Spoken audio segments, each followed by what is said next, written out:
Hello नमस्कार दोस्तों, आप सभी का अपने यूट्यूब चैनल पर फिर से बहुत बहुत स्वागत है। जैसा कि आप सभी को पता है, अपनी मैनेजमेंट की क्लास चल रही है और लेकिन आज हम मैनेजमेंट की कोई क्लास नहीं, आज हम क्वेश्चंस देखने वाले हैं। बिल्कुल आसान आसान क्वेश्चन भी देखेंगे और जो हार्ड है, जो कठिन क्वेश्चन है, उनको भी आज हम इस क्लास में देखने वाले हैं। आपको यहाँ से बहुत कुछ सीखने को मिलेगा। आपको ये क्वेश्चन से आपको बहुत कुछ समझ में आ जाएगा। बहुत सरल भाषा में मैं आपको समझाऊंगी क्वेश्चंस, बिल्कुल बेसिक से आपको समझाएंगे। तो बने रहिए आप हमारे साथ इस क्लास में। तो चलिए बढ़ते हैं हम अपनी क्लास की तरफ। देखिए, पहला क्वेश्चन है हमारा, कोई भी व्यवसाय स्वयं नहीं चलता, चाहे वह संयोग की स्थिति में ही क्यों ना हो। आप बताइए, क्या कोई व्यवसाय है वो स्वयं चल जाएगा? बताइए, नहीं चलेगा। कोई व्यवसाय, कोई भी काम अपने आप नहीं होता है, चाहे वो कैसा संयोग की स्थिति में ही क्यों ना हो। हर कार्य को आपको करना ही पड़ेगा। ठीक है, ये कथन जो है किसने, ये परिभाषा है, ये परिभाषा किसने दी है? पहले भी मैंने आपसे कहा था कि आपको परिभाषा याद तो करनी ही पड़ेंगी, है ना। तो आपको इम्पोर्टेंट्स मैंने आपको पढ़ा दी थी अपनी क्लास में। आज देखते हैं ऑप्शन में क्या क्या दिया गया हमें। देखिए, Edwin M Robinson, Henry Fayol दिए गए हैं ना, एफ.डब्ल्यू. टेलर और पीटर। देखिए, ये जो परिभाषा है, स्वयं नहीं चलता, व्यवसाय स्वयं नहीं चलता, याद रखिएगा, कोई भी व्यवसाय स्वयं नहीं चलता, ये आपको याद रखना है। ये कथन किसने कहा था? ये परिभाषा दी थी एडविन एम रॉबिन्सन। किसने दी थी? आप याद रखिए इनको, एडविन एम रॉबिन्सन ने दी थी ये परिभाषा। ठीक, देखें अगला क्वेश्चन हम देखेंगे, गति या जीवन प्रदान करने वाला तत्व प्रबंध ही है। क्या गति या जीवन प्रदान करने वाला तत्व प्रबंध ही है, जिसके बिना उत्पादन के साधन केवल साधन मात्र ही रह जाते हैं। क्या प्रबंधन के बिना क्या होगा? उत्पादन के जो साधन हैं वो क्या केवल साधन मात्र ही रह जाएंगे, वो आपके कभी उत्पादन कभी वो नहीं बन पाएंगे। क्या नहीं बन पाएंगे? उत्पादन कभी वो नहीं बन पाएंगे। ये किसने कहा था? आपको याद रखना है, ये कहा था, देखिए ऑप्शन देखते हम, Peter F Drucker, Henry Fayol, Lucas Pacioli या एफ.डब्ल्यू. टेलर। तो देखिए, ये कथन किसने कहा था? ये परिभाषा दी थी पीटर एफ ड्रकर ने। किसने दी थी दोस्तों? ये दी थी पीटर एफ ड्रकर ने। अगला क्वेश्चन क्या कहता है, प्रबंध व्यवसाय संगठन रूपी शरीर का मस्तिष्क है। प्रबंध व्यवसाय संगठन रूपी, क्या रूपी? संगठन के रूप में शरीर का क्या है? मस्तिष्क है। व्यवसाय को आप अकेले नहीं कर सकते। छोटा व्यवसाय तो फिर भी दुकान वगैरह वो एक जना कर सकता है, ठीक है। क्या बड़ा कारोबार चल रहा है कोई, तो क्या अकेले हो जाएगा? उसका मस्तिष्क, जहाँ पे आप देखिए संगठन रूपी शरीर का मस्तिष्क, जहाँ संगठन को मस्तिष्क की परिभाषा दी है एवं उसकी जीवनदायिनी शक्ति है। संगठन क्या है? उसकी प्रबंध का जीवनदायिनी शक्ति। क्या जीवन देता है? किसको? प्रबंध को। ठीक है, ये शब्द किसने कहा है? ऑल्वी शेल्डन ने कहा है, हेनरी फ्योल ने कहा है, लुकास पेसियोली ने कहा है, या इनमें से किसी ने नहीं कहा। देखिए, जहाँ क्या आ जाए, संगठन रूपी मस्तिष्क, क्या? संगठन रूपी शरीर का मस्तिष्क या व्यवसाय का मस्तिष्क, क्या? संगठन। तो आप याद रखिएगा, ये परिभाषा दी थी किसने? ऑल्वी शेल्डन ने। ऑप्शन नंबर ए आपका सही होगा। किसने दी थी ये परिभाषा? ये परिभाषा आपको दी थी ऑल्वी शेल्डन ने। ठीक, अब अगला क्वेश्चन है, प्रबंध का अर्थ पूर्वानुमान लगाना, संगठन करना, निर्देश देना, समन्वय व नियंत्रण करने से है। ये कथन है। देखिए, पहले तो अपन परिभाषा देख लेते हैं। प्रबंध का अर्थ, किसी भी कार्य का आप कोई भी कार्य आप करो, उसका सबसे पहले अपन क्या करते हैं, मैनेजमेंट, पूर्वानुमान लगाएंगे। कोई भी प्लानिंग आप करोगे तो मनी मन आप जिस दुकान में आपको खोलना है, ठीक है, आपको कोई मान लो किराने की दुकान खोलनी है या कोई बड़ा व्यवसाय भी खोलना है, तो आप क्या सबसे पहले क्या करोगे, पूर्वानुमान ही लगाओगे कि दुकान मुझे कहाँ खोलनी है, किस जगह, है ना, दुकान मेरी चलेगी नहीं चलेगी, किस जगह पे खोलना चाहिए, किस तरीके की दुकान खोलना चाहिए। तो आप पूर्वानुमान लगा रहे हो। सबसे पहले आप क्या पूर्वानुमान लगाओगे, फिर लोगों को ढूंढोगे, संगठन बनाओगे, समूह बनाओगे, फिर उन्हें निर्देश दोगे कि वो ये कार्य करें, आप हमारा ये लक्ष्य है, आप उसके लिए कार्य कीजिए। निर्देश देना मतलब वो किस प्रकार कार्य करें। फिर समन्वय, क्या सामंजस्य बना रहे सब में, जो साधन है, जो मानवीय प्रयास उनमें क्या साधन बना रहे, समन्वय बना रहे उनमें, समन्वय बना रहे। और फिर क्या उन पे कंट्रोल करना कि वो सही से कार्य कर रहे हैं कि नहीं, है ना, हमने उन्हें कार्य दिया है वो सही से करे। आप किसी को काम देते हो, आप चेक करते हो कि वो सही से कार्य कर रहे हैं, काम कर रहे हैं या नहीं, उनमें यही देखना। तो ये किसने ये परिभाषा दी है, ये परिभाषा उन्होंने दी है कि प्रबंध का अर्थ पूर्वानुमान लगाना, संगठन करना, ना निर्देश देना, समन्वय करना और नियंत्रण करने से है। ये एक परिभाषा है। ये परिभाषा देखिए किसने दी है, F.W. टेलर ने दी है, पीटर ने दी है, फ्योल ने दी है, या किसी ने नहीं दी। देखिए ये जो परिभाषा है, ये परिभाषा दी है फ्योल ने, हेनरी फ्योल।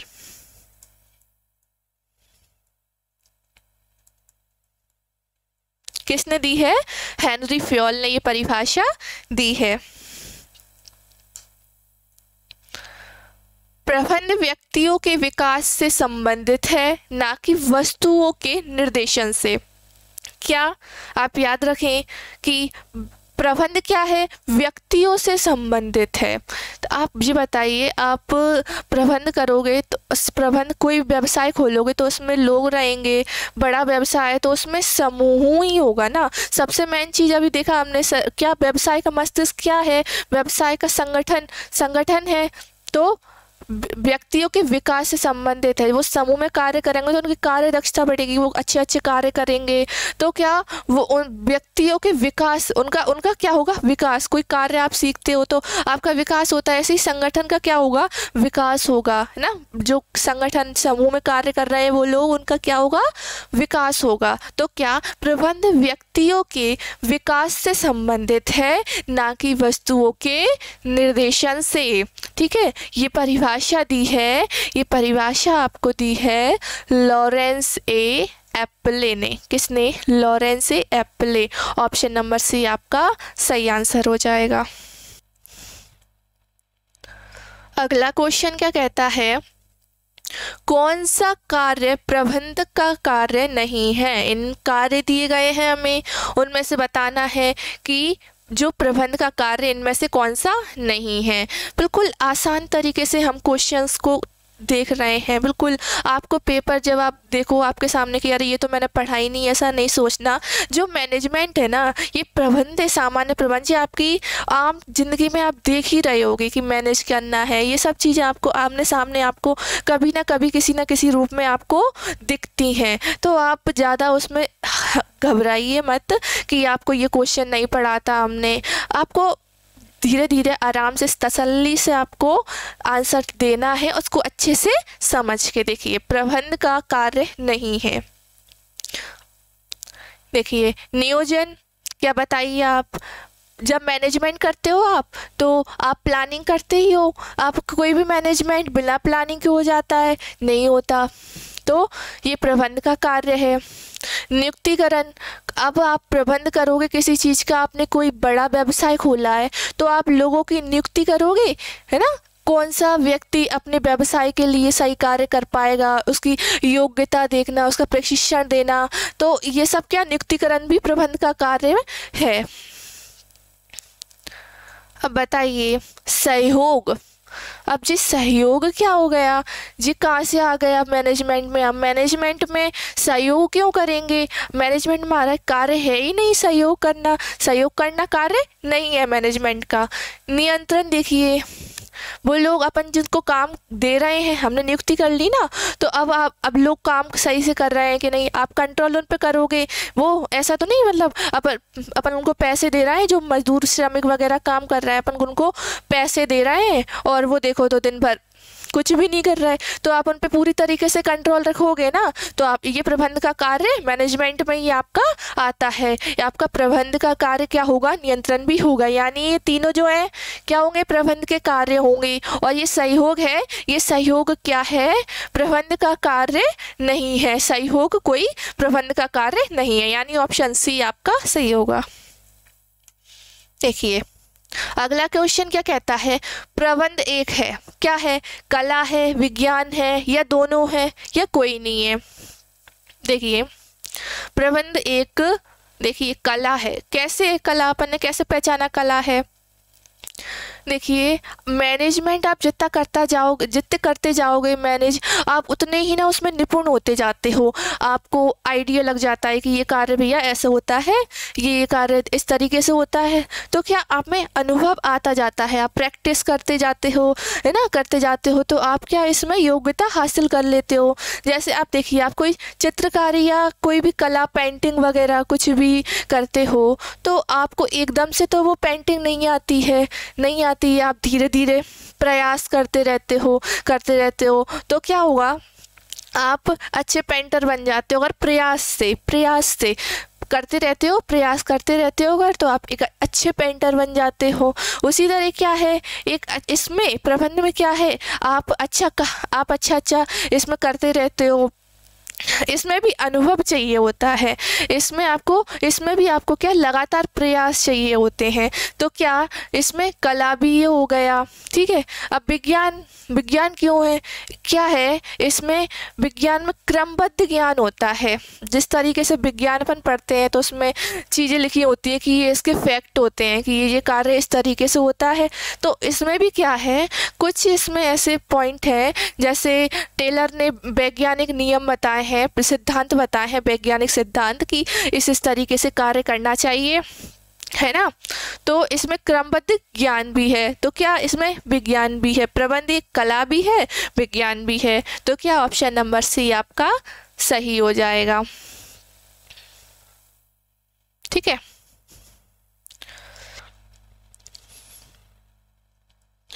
अगला क्वेश्चन क्या कहता है, निम्न में से कौन सा प्रबंध का उद्देश्य नहीं है। अब मैनेजमेंट करते हैं, कुछ उद्देश्य भी होते हैं उसके, ये हमें उद्देश्य दिए गए हैं, हमें इनमें से बताना है। आप आसान भाषा में इसको समझते चलिए कि प्रबंध का उद्देश्य, मैनेजमेंट जब हम करेंगे तो इसका उद्देश्य क्या नहीं होगा, देखते हैं, ठीक है। रोजगार उपलब्ध कराना, संगठन का विकास करना, लाभ अर्जित करना और नीति निर्धारण करना। देखिए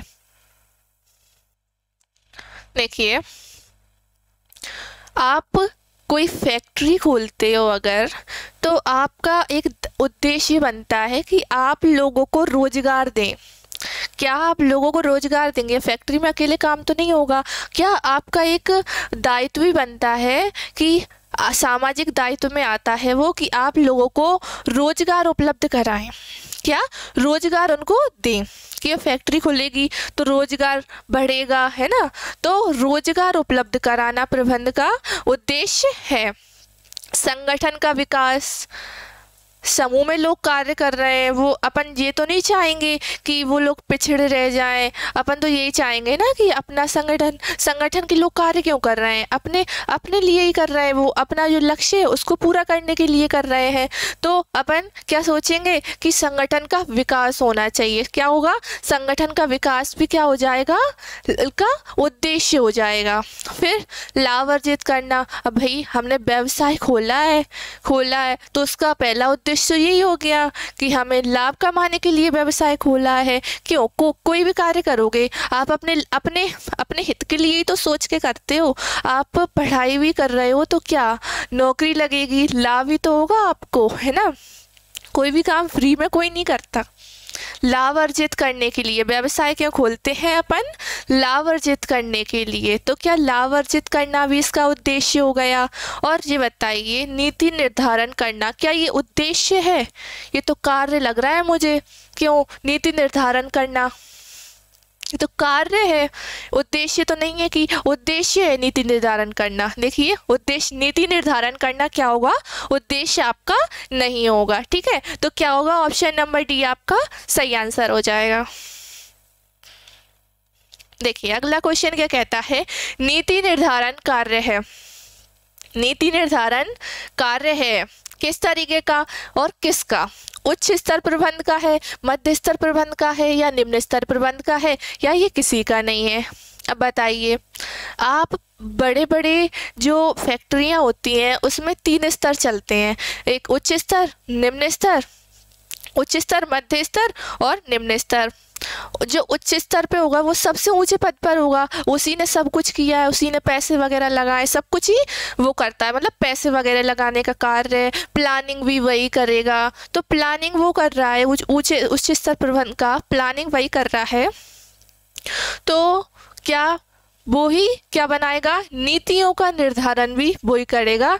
नीतियाँ क्या कि किस तरीके से काम आपको करना चाहिए, एक लिख लिया जाता है कि हमें इस तरीके से कार्य करना है, तो आप उसी तरीके से जो नीचे कार्य कर रहे हैं, मध्य स्तर प्रबंध वगैरह, निम्न स्तर के जो लोग कर्मचारी वगैरह कार्य कर रहे हैं, तो उन्हें कोई क्वेश्चंस डाउट होते होंगे, वो उसमें देख लेते होंगे कि हाँ ये हमारी नीति है, ये उच्च स्तर प्रबंध होना है, हमें इस हिसाब से कार्य करना है। ठीक है, तो नीति निर्धारण कार्य किसका हो गया? आपका उच्च स्तर प्रबंध का। ठीक है, ऑप्शन ए समन्वय है। समन्वय क्या है? प्रबंध का उद्देश्य है, या सार है, या कार्य है, या कोई नहीं? दिमाग लगाइए। देखिए, समन्वय क्या होगा? अगर आप बताइए कि एक व्यवसाय है और उसमें लोगों में सामंजस्य नहीं है, जो साधन है, मानवीय जो प्रयास कर रहे हैं, लोगों के बीच में भी उनमें सामंजस्य ही नहीं होगा, उनमें मतभेद रहेगा, तो क्या व्यवसाय टिक पाएगा? क्या लाभ अर्जित हो पाएगा? क्या न्यूनतम लागत पर आपको अच्छे परिणाम प्राप्त हो सकेंगे? सब कुछ क्या है? इस सामंजस्य ही है।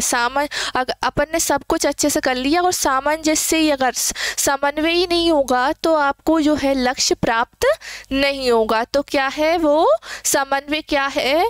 प्रबंध का सार है क्या? समन्वय। ओके, अगला क्वेश्चन क्या कहता है? प्रबंध का प्रथम कार्य है।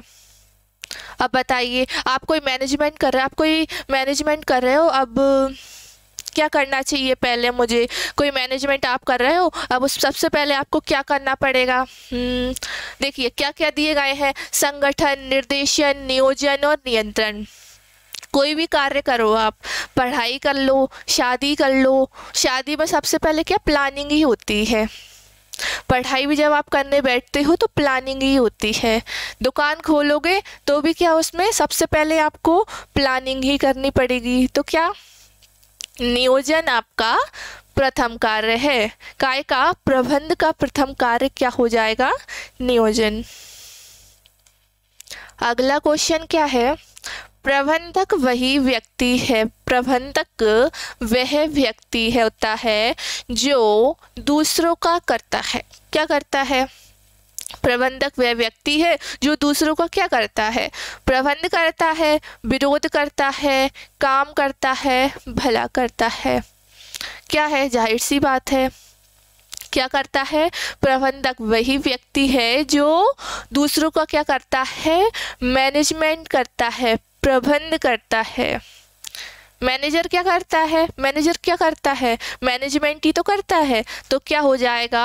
प्रबंध। विरोध करेगा क्या? वो काम करेगा या भला करेगा? क्या आएगा? सोचिए, प्रबंध ही आएगा। प्रबंधक क्या है? वह व्यक्ति है जो प्रबंध का कार्य, दूसरों का कार्य करता है। देखिए एक परिभाषा भी है,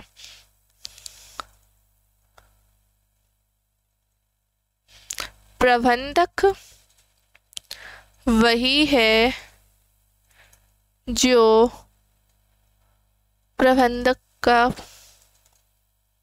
प्रबंध है, ये प्रबंध वही है जो प्रबंधक का कार्य करता है। ये परिभाषा भी आप याद रखिएगा। ये किसने दी थी? लुइस एलन ने। किसने दी थी? लुइस एलन ने ये परिभाषा दी थी। प्रबंध वही है जो प्रबंधक का कार्य करता है। अगला क्या है क्वेश्चन? प्रबंध एक व्यवस्था है। किस तरीके की व्यवस्था है हमें देखना है कि बताइए। प्रबंध स्थिर व्यवस्था है, गतिशील व्यवस्था है, या फिर दोनों है, या इनमें से कोई नहीं है। अगर आप कोई दुकान आपने खोल ली तो आप उसमें मैनेजमेंट करना आप बंद कर देते हो कि चलो हमें एक पहला लक्ष्य प्राप्त हो गया। आपने इस महीने का टारगेट रखा था कि हमें 50,000 मुनाफा हो जाए, लाभ हो जाए, तो आपको वो हो गया। तो क्या आप मैनेजमेंट करना छोड़ देते हो? नहीं छोड़ोगे, जाहिर सी बात है आप मैनेजमेंट करना नहीं छोड़ोगे। तो क्या हो जाएगा? प्रबंध कैसी व्यवस्था है? प्रबंध जो है गतिशील, लगातार चलने वाली प्रक्रिया है। क्या है? लगातार चलने वाली गतिशील प्रक्रिया है। क्या है? व्यवस्था किस तरीके की है? गतिशील। ठीक है, ऑप्शन नंबर बी।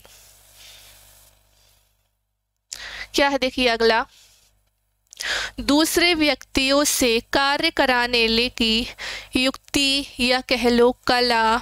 दूसरे व्यक्तियों से कार्य कराने की कला या फिर युक्ति को हम क्या कहेंगे? देखिए, कुशलता कहेंगे, दृढ़ता कहेंगे, या प्रबंध कहेंगे, या सभी कहेंगे। देखिए, अगर आप दूसरे व्यक्तियों से काम करवा रहे हो तो क्या कर रहे हो? आप मैनेजमेंट कर रहे हो।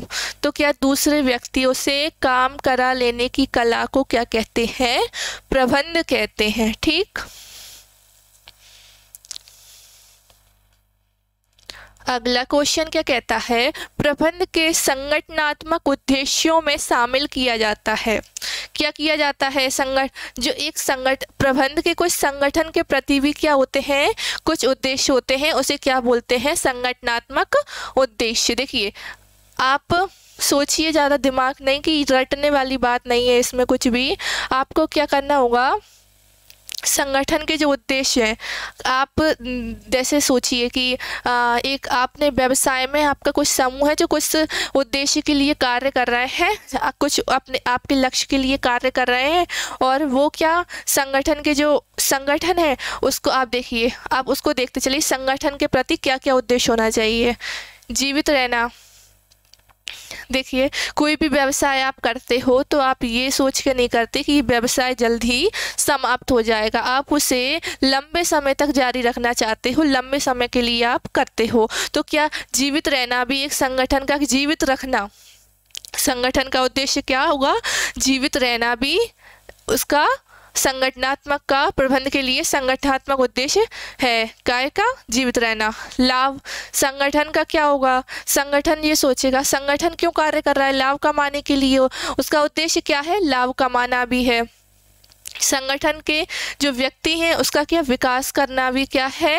उसका उद्देश्य है। संगठनों का उद्देश्य क्या है? विकास करना भी। तो क्या ये सभी के सभी संगठनात्मक उद्देश्यों में शामिल किए जाएंगे? तो ऑप्शन नंबर डी आपका सही आंसर होगा।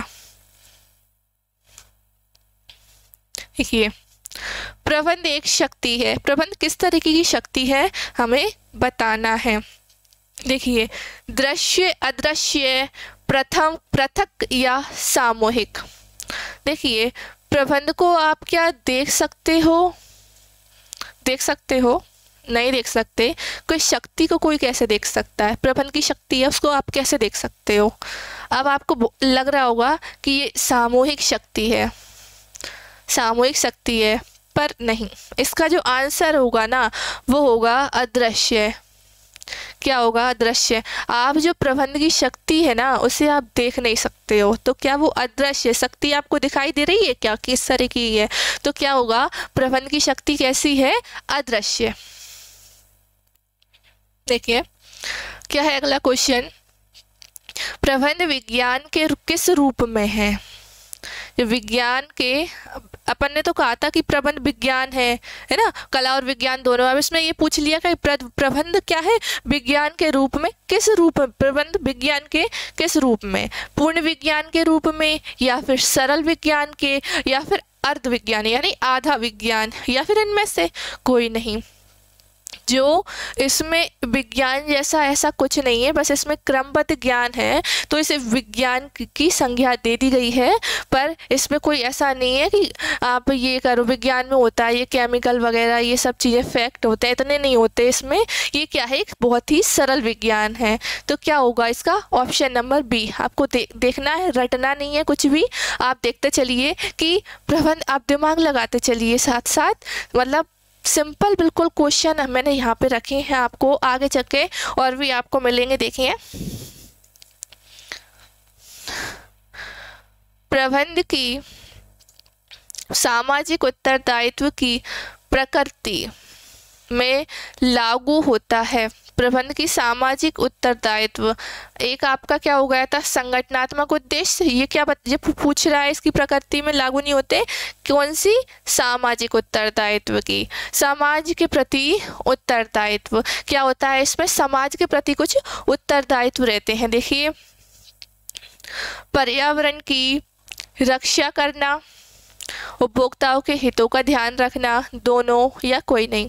देखिए, आप समाज के प्रति क्या उद्देश्य हैं आपके, आप कोई ऐसा व्यवसाय मत करिए, ऐसा कोई व्यवसाय मत करिए जिससे केमिकल निकल रहे हो, है ना, गंदा धुआं निकल रहा हो या कुछ केमिकल बह रहे हो। तो ऐसी आप कोई भी उद्योग कारखाना मत खोलिए जिससे क्या होगा, पर्यावरण दूषित होगा, पर्यावरण को हानि पहुंचेगी। तो आप पर्यावरण की आपको क्या करना है, रक्षा करना है। तो ये आपका सामाजिक उत्तरदायित्व होता है। तो क्या ये भी आपका हो जाएगा। उपभोक्ताओं के हितों का ध्यान रखना, आप उपभोक्ताओं को गलत चीज़ नहीं दे सकते, उनकी सुविधाओं का आप ध्यान रखिए। तो क्या उपभोक्ताओं का अपन ध्यान रखेंगे कि उनको सही चीज़ पहुँचे और उनकी कौन कौन सी परेशानियाँ हैं अपन उनको हल कर सकें, वो कौन सी वस्तु मांग रहा है अपन वही दें, है ना, मिलावट ना करें, जमाखोरी इन सब से बचें। तो क्या उपभोक्ताओं के हितों का अपन ध्यान रखेंगे सामाजिक उत्तरदायित्व में। तो क्या ये दोनों होगा, यानी ऑप्शन नंबर सी। प्रबंध की आवश्यकता होती है, किस लिए होती है प्रबंध की आवश्यकता। देखिए, केवल काम करते समय, प्रत्येक समय भय भी सकता है, नहीं भी भय नहीं है, ये हो भी सकती है और नहीं भी हो सकती आवश्यकता, या फिर इनमें से कोई नहीं। बताइए, आपको मैनेजमेंट की जो ज़रूरत है ना, वो आपको हर कदम पे, आपको प्रत्येक समय उसकी ज़रूरत पड़ेगी मैनेजमेंट की। कोई व्यवसाय आपने खोल लिया तो आप ये नहीं है कि आपने मैनेजमेंट दुकान खोल कर डाल ली, अब आपको कुछ नहीं करना, आप एकदम आप फ्री हो गए, नहीं है, ऐसा नहीं है।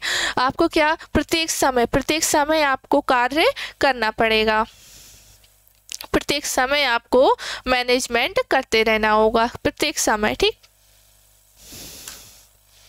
देखिए अगला क्वेश्चन क्या कहता है, भारत की प्रगति की धीमी गति का प्रमुख कारण खाली स्थान का अभाव है। भारत में जो योजनाएं वगैरह लागू होती हैं उनकी जो धीमी गति, वो योजनाएं सही से कार्य नहीं कर पाती, उसकी धीमी गति का हमें कारण बताना है। देखिए, मानव शक्ति होगा या फिर जनसंख्या या कुशल प्रबंध या सभी। मानव शक्ति का अभाव है, ऐसा नहीं है। जनसंख्या, क्या जो भारत प्रगति कर रहा है तो उसमें जनसंख्या का अभाव है क्या, जनसंख्या तो पहले से ही ऑलरेडी बहुत सारी है ना, जनसंख्या का अभाव नहीं है। काय का अभाव है, कुशल प्रबंध का, एक अच्छे मैनेजमेंट की बहुत ज़रूरत है। किस लिए, जो योजनाएं वगैरह होती है ना वो ढंग से लागू हो जाए, किस लिए, तो कुशल प्रबंध की अभाव है योजनाओं को लागू वगैरह करने में। तो क्या भारत में ज़रूरी होना चाहिए कि एक अच्छा मैनेजमेंट हो। अगला क्वेश्चन क्या कहता है, प्रबंध किसका नौकर है। मैनेजमेंट जो है वह किसका नौकर है। प्रशासन का, सरकार का, डीएम का, मुख्यमंत्री। अब व्यवसाय कर रहे हो आप, उसमें सरकार, डीएम और मुख्यमंत्री कहाँ से आ गए, है ना। तो देखिए प्रशासन, प्रशासन क्या, उच्च स्तर प्रबंध का जो नीतियाँ वगैरह बनाता है, लागू करता है, वो क्या, उच्च स्तर प्रबंध, क्या, प्रशासन। किसका नौकर है प्रबंध, प्रशासन का। अगला क्वेश्चन क्या कहता है, प्रबंध कला है स्वयं काम करने की, दूसरों से काम लेने की, या फिर स्वयं काम कर लेने की और दूसरों से काम लेने की, दोनों की, या फिर इनमें से कोई नहीं। देखिए प्रबंध कैसी कला है, प्रबंध दूसरों से काम कराने की कला तो है, पर आप इसमें स्वयं भी तो काम करोगे। मैनेजमेंट अपने आप तो नहीं हो जाएगा, आपको भी तो कुछ ना कुछ थोड़ा बहुत तो करना ही पड़ेगा। दूसरों से आप काम तो लोगे ही, लेकिन इसमें दोनों दे रखा है तो अपन दोनों पे टिक करेंगे, है ना। अगर अकेला आता कि दूसरों से काम लेने की तो एक होता, पर अभी ये दोनों है तो क्या है, आप स्वयं भी काम करोगे और दूसरों से काम भी लोगे। अगला क्वेश्चन देखते हैं हम, प्रबंध की शुरुआत कहाँ से होती है। प्रबंध की शुरुआत जो है कहाँ से होती है, संगठन से होती है, निर्देशन से होती है, नियुक्तिकरण से होती है, या किसी से नहीं होती। आप मैनेजमेंट है, आप संगठन है, समूह मिल गया, आप मैनेजमेंट की शुरुआत कर लोगे, नहीं कर पाओगे। निर्देशन, कोई निर्देश दे रहा है, कुछ नहीं है, काय का निर्देश, कर लोगे शुरुआत, यहाँ से हो जाएगी, नियुक्तिकरण से हो जाएगी, नहीं होगी। आपको किसकी ज़रूरत पड़ेगी, आपको प्लानिंग की ज़रूरत पड़ेगी। सबसे पहले क्या होगा, सबसे पहले आपको प्लानिंग करनी पड़ेगी। प्रबंध की शुरुआत ही कहाँ से होती है, प्लानिंग से, नियोजन से जो है प्रबंध की शुरुआत होती है। संगठन, निर्देशन, नियुक्तिकरण इनमें से नहीं होती है ना। ऑप्शन नंबर डी, इनमें से कोई नहीं। देखिए अगला क्वेश्चन देखते हैं हम, प्रबंध चलने वाली, खालिस्तान चलने वाली प्रक्रिया है, रुक रुक कर चलने वाली है, धीरे धीरे, या फिर निरंतर, या सभी। देखिए जैसा अभी बताया था, प्रबंध कैसी प्रक्रिया है, प्रबंध जो है जो निरंतर चलती रहेगी, कैसी, निरंतर गतिशील प्रक्रिया है। तो क्या, ऑप्शन नंबर सी, निरंतर हमेशा जो है चलती रहेगी, ये रुकती नहीं है। अगर एक बार दुकान खोल ली तो आपका इसमें प्रबंध आपको बार बार करना ही पड़ेगा। तो क्या, ये निरंतर चलती रहेगी ये प्रक्रिया। अगला क्वेश्चन देखते हैं, प्रबंध के कितने स्तर हैं। प्रबंध के कितने, 3, 5, 4, 2। सबसे पहले देखिए 3 स्तर होते हैं प्रबंध के। कितने, उच्च स्तर का, उच्च स्तरीय प्रबंध, और दूसरा है अपना मध्य स्तरीय, थर्ड है निम्न स्तरीय। ठीक,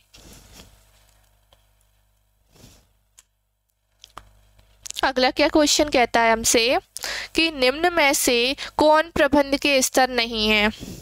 अभी देखे थे हमने प्रबंध के 3 स्तर, देखिए क्या क्या दिया है उसमें से, मुख्य स्तर, निम्न स्तर, मध्य स्तर, उच्च स्तर। उच्च स्तर था, मध्य स्तर था, निम्न स्तर था, मुख्य स्तर था, नहीं था। ऑप्शन नंबर ए आपका सही आंसर हो जाएगा। देखिए प्रबंध के स्तरों की संख्या है, प्रबंध के स्तरों की संख्या है, कितनी है, अभी देख चुके हैं 3 है, उच्च स्तर, मध्य स्तर, निम्न स्तर। ऑप्शन नंबर सी सही होगा।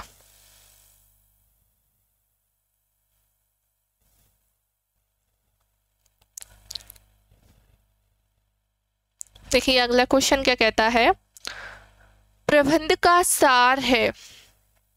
क्या है प्रबंध का सार, बताया था, समन्वय है, संगठन है, स्टाफिक है, या इनमें से कोई नहीं। सामंजस्य रहना बहुत ज़रूरी है, सब कुछ आपका समन्वय पे ही डिपेंड है। अगर समन्वय ठीक तरीके से हो गया तो आपको लक्ष्य भी आसानी से प्राप्त हो जाएगा, सामंजस्य उनमें रहेगा। तो क्या, समन्वय, इसका प्रबंध का सार क्या है, समन्वय। अगला क्वेश्चन क्या कहता है, देखिए प्रबंध उत्तरदायित्व का हस्तांतरण है क्योंकि इसमें खाली स्थान शामिल है। हस्तांतरण यानी उत्तरदायित्व जो होते हैं वो दूसरों को दे दिए जाते हैं। इसमें क्या है, पैसा है या मशीन या मनुष्य या सभी। देखिए उत्तरदायित्व का हस्तांतरण क्यों, क्योंकि इसमें क्या क्या है, इसमें पैसे भी हैं, इसमें मशीन भी है, मनुष्य भी है, तो क्या होगा, ये तीनों ही जो है इसमें शामिल है, यानी ऑप्शन नंबर डी आपका सही आंसर होगा। देखिए एक अच्छी योजना होती है, कैसी होती है, देखिए एक अच्छी योजना मजबूत, दृढ़, मजबूत या खर्चीली, लोचपूर्ण या समय लेने वाली। एक जो अच्छी योजना होगी, एक अच्छी प्लानिंग जो होगी ना, वो कैसी होगी आपकी, लोचपूर्ण।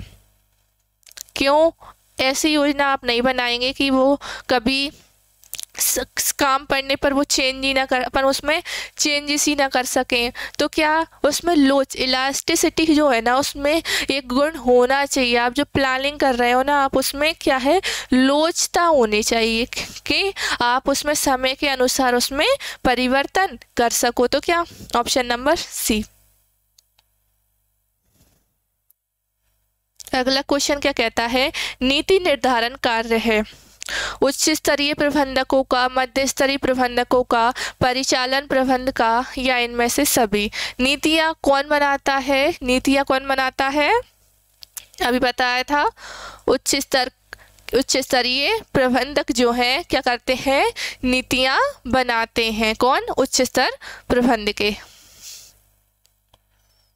अगला क्वेश्चन देखिए, नियोजन है, प्लानिंग है, क्या है, आवश्यक, अनावश्यक, या फिर समय की बर्बादी, या फिर धन की बर्बादी। देखिए प्लानिंग हर काम में, हर काम के लिए क्या है, प्लानिंग बहुत ज़रूरी है। तो क्या, आवश्यक। कोई भी कार्य आप कर लो, पढ़ाई कर लो, है ना, उद्योग खोल लो, दुकान वगैरह छोटी सी खोलो चाहे बड़ी उस पर खोलो, सब में आपको प्लानिंग करनी रहती है। तो क्या प्लानिंग जो है आवश्यक है। ठीक, अगला क्वेश्चन है, नियोजन प्रबंध का कार्य है, नियोजन प्रबंध का कार्य है कैसा, प्राथमिक, द्वितीय, तृतीय या चतुर्थी। देखिए आप प्लानिंग करते हो, सबसे पहले तो आप प्लानिंग ही करते हो जब आप मैनेजमेंट करते हो, मैनेजमेंट, तो आप सबसे पहले क्या उसकी प्लानिंग ही करना है, स्टार्ट करते हो। तो क्या है, नियोजन प्रबंध का प्रथम कार्य है। क्या है, नियोजन एक भौतिक कसरत है, क्वेश्चन मार्क पूछा गया है, नियोजन क्या एक भौतिक कसरत है, हाँ, नहीं, हो सकती है या नहीं, बताइए। प्लानिंग करते वक्त क्या आप भौतिक कसरत आपको, आप दिमाग से ही सोचते हो ना कि और किसी सोचते हो, हाँ, तो नियोजन क्या है, एक भौतिक कसरत नहीं है। ऑप्शन नंबर बी सही होगा आपका। कैसी कसरत है, मानसिक कसरत। कैसी है, एक मानसिक कसरत। क्यों, आप इसमें दिमाग पे ही जोर डालते हो कि मुझे ये करना है, इस तरीके से करना है, सब काय में आपके दिमाग से ही सोचते हो आप। ठीक है, बजट का अर्थ है, क्या होता है बजट का अर्थ, देखिए निष्पादन का नियोजित लक्ष्य, या फिर भविष्य के क्रियाकलाप का प्रयोग, या फिर संसाधनों का सही वितरण, या फिर आशान्वित परिणामों का अंकों में वितरण। ऑप्शन नंबर डी आपका सही होगा। आप कोई भी कार्य करो तो आप करने से पहले ये ज़रूर देखते हो कि अपना बजट कितना है।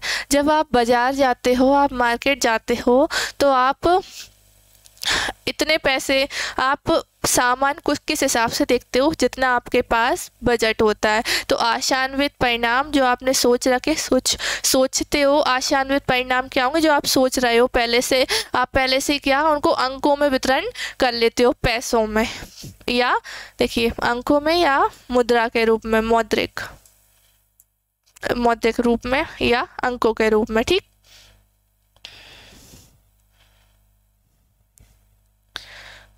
अगला क्वेश्चन क्या कहता है, निम्नलिखित में से कौन सी नियोजन की सीमा नहीं है। क्या सीमा कह लो या आप कठिनाइयाँ या फिर आलोचना आ जाए, तो क्या ये सब एक ही वर्ड है। ये कौन सी सीमा नहीं है, कठोरता, समय की बर्बादी, नियंत्रण का आधार, अत्यधिक लागत। आपको नियोजन की जितनी भी बुराइयां हैं वो सब आपको दिख रही होंगी, एक आपको नहीं दिखेगी। देखिए कठोरता, अरे नियोजन तो बहुत कठोर है ना। फालतू समय की बर्बादी है नियोजन, दिख रही है कि नियोजन की बुराइयां दिख रही हैं आपको, आलोचनाएं, कठिनाइयां ही दिख रही हैं इसमें, समय की बर्बादी दिख रही है ना। अत्यधिक लागत ये नहीं दिख रहा होगा, ये नियंत्रण का आधार, ये आपको इसकी बुराई नहीं लग रही होगी। नियंत्रण का आधार ये क्या, ये तो लाभ बता दिया, क्या कंट्रोल करने का आधार क्या है, नियोजन है, तो ये आपका लाभ हो गया, तो नियंत्रण का आधार हो गया। ये क्या है, ये लाभ है, तो ऑप्शन नंबर सी, ये इसकी सीमा नहीं होंगी।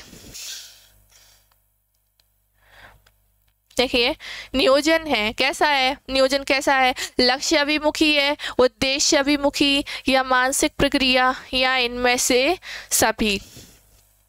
आप प्लानिंग करते हो किस लिए, लक्ष्य को पूरा करने के लिए। आप पढ़ाई कर रहे हो, तो अभी आप जो मैनेजमेंट क्यों पढ़ने आए हो, क्योंकि आपको पटवारी का पेपर देना है, पटवारी भी बनना है, तो पटवारी बनना क्या हो गया, आपका लक्ष्य हो गया, तो ये लक्ष्य अभिमुखी है। उद्देश्य अभिमुखी, आपका उद्देश्य क्या है, आपको अच्छे से पढ़ाई करना है, फिर पटवारी बनना है, ये आपका क्या होगा, ये आप पढ़ाई किस लिए कर रहे हो, नियोजन प्लानिंग आपने किस लिए की थी, आपने पटवारी बनने के लिए आप ये मैनेजमेंट पढ़ रहे हो, तो क्या उद्देश्य अभिमुखी है।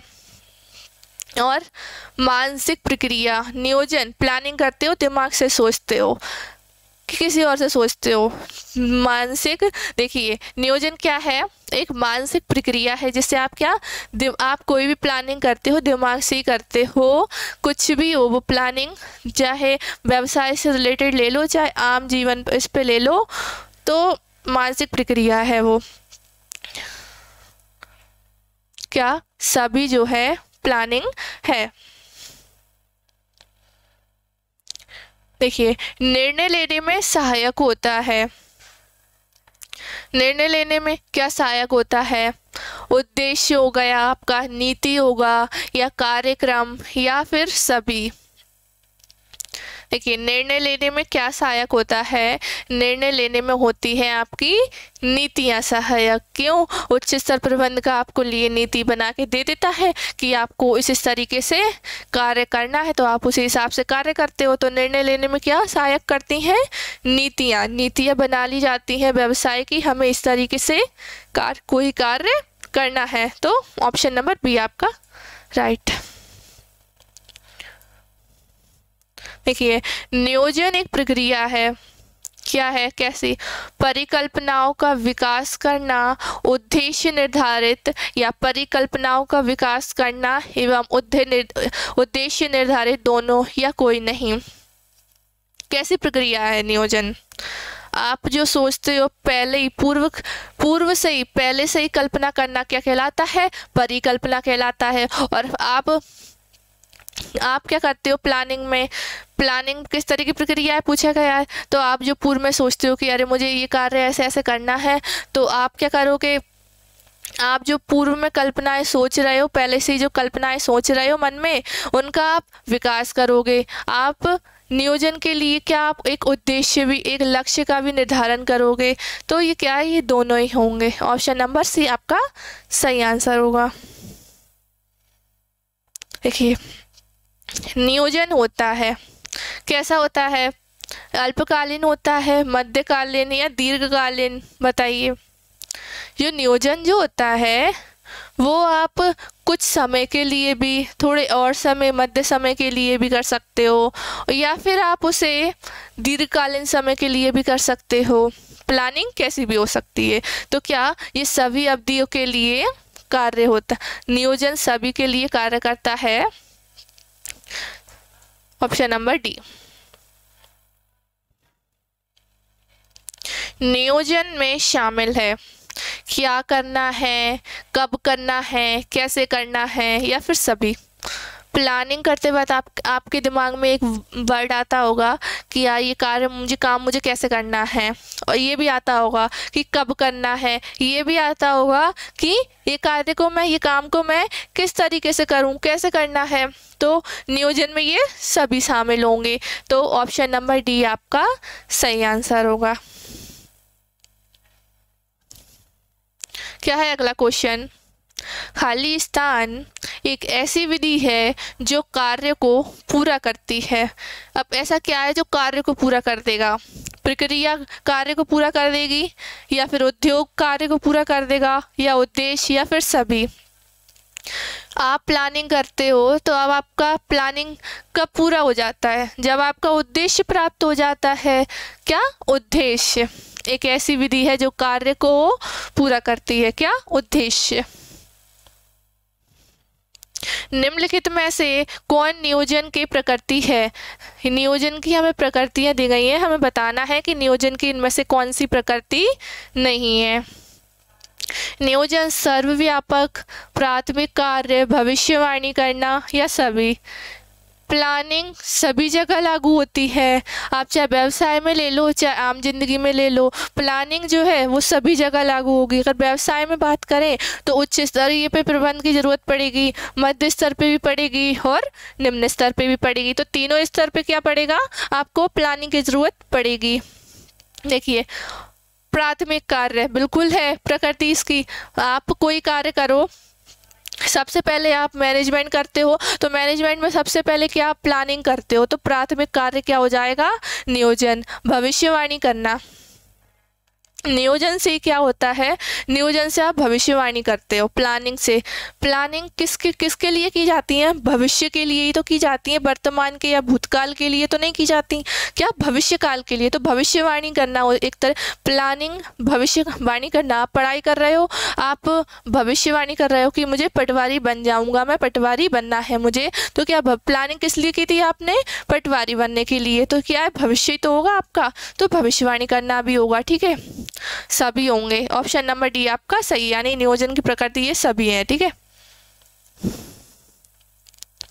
देखिए, व्यवसाय नियोजन के मुख्य उद्देश्य हैं। क्या?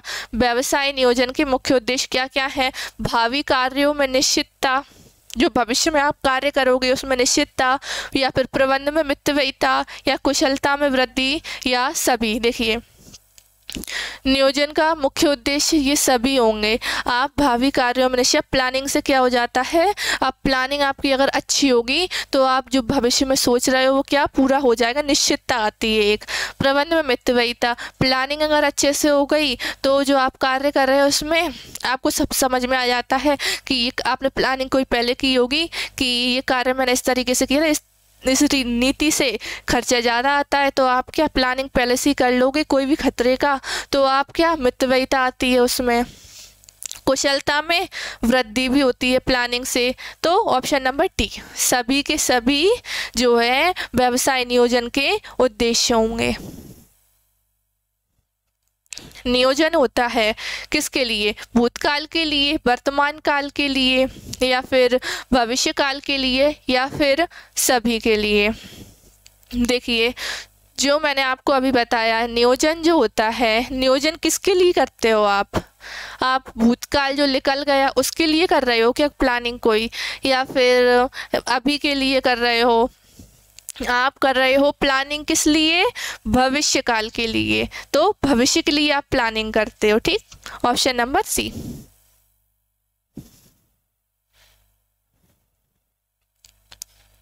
देखिए, नियोजन भविष्य को पकड़ने के लिए बनाया गया एक पिंजरा है। नियोजन से क्या हो जाता है? भविष्य पकड़ा हो जाता है। क्या? भविष्य को पकड़ लेते हैं कि भविष्य प्लानिंग अगर अच्छी है तो क्या भविष्य आपका अच्छा होगा। किसने कहा था? ये परिभाषा है, किसने दी थी? हेनरी फ्योल ने, न्यूमैन ने, एलन ने और टेरी ने। देखिए, ये परिभाषा जो है एलन ने दी थी। किसने? एलन ने। आपके एग्जाम में ये पूछ लिया जा सकता है, अब ये परिभाषा जरूर से याद कर लीजिएगा। एलन ने, किसने ये परिभाषा दी थी? एलन ने। ठीक, अगला क्वेश्चन क्या है? प्रबंधन का सर्वोपरि अर्थ है, सबसे ऊपर सर्वोपरि अर्थ है क्या करना? संगठन करना, नियोजन करना, या नियंत्रण करना, या समन्वय करना। देखिए, सबसे ऊपर पदवी किसको? नियोजन को दे दी गई है। सर्वोपरि अर्थ सबसे, अगर आप मैनेजमेंट, अब अगर कोई कह रहा है मैं मैनेजमेंट कर रहा हूँ, तो आप समझ जाइएगा कि वो प्लानिंग कर रहा है। तो क्या प्लानिंग इसका आंसर होगा? नियोजन, ऑप्शन नंबर बी। अगला क्वेश्चन देखिए, नियोजन का केंद्र बिंदु होता है, क्या होता है नियोजन का केंद्र बिंदु? लक्ष्य प्राप्ति होता है, या फिर समन्वय, या नियंत्रण, या भय पैदा करना। देखिए, नियोजन का केंद्र बिंदु क्या होगा? नियोजन का केंद्र बिंदु होगा लक्ष्य प्राप्ति।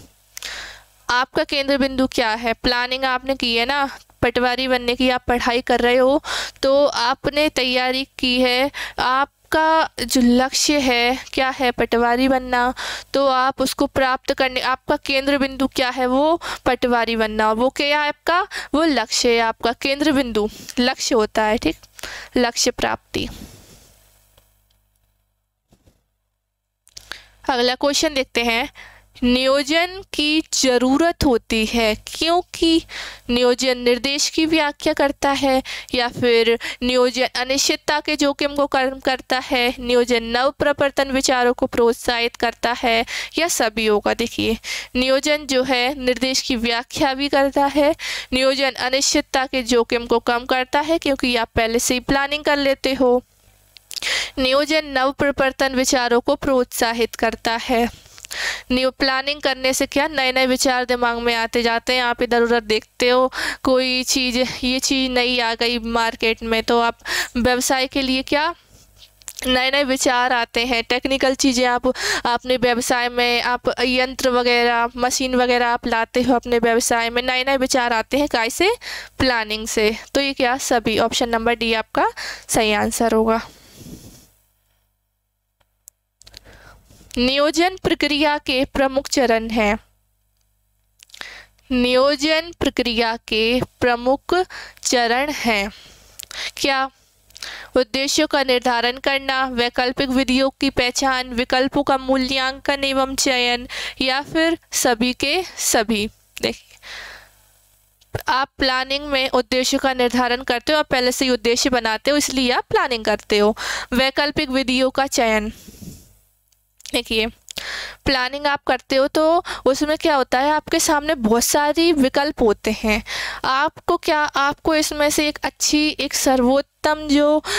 सर्वोत्तम विधि होगी, उसको आपको पहचान करना रहता है। तो वैकल्पिक विधियों की पहचान है ना, विकल्पों का मूल्यांकन एवं चयन।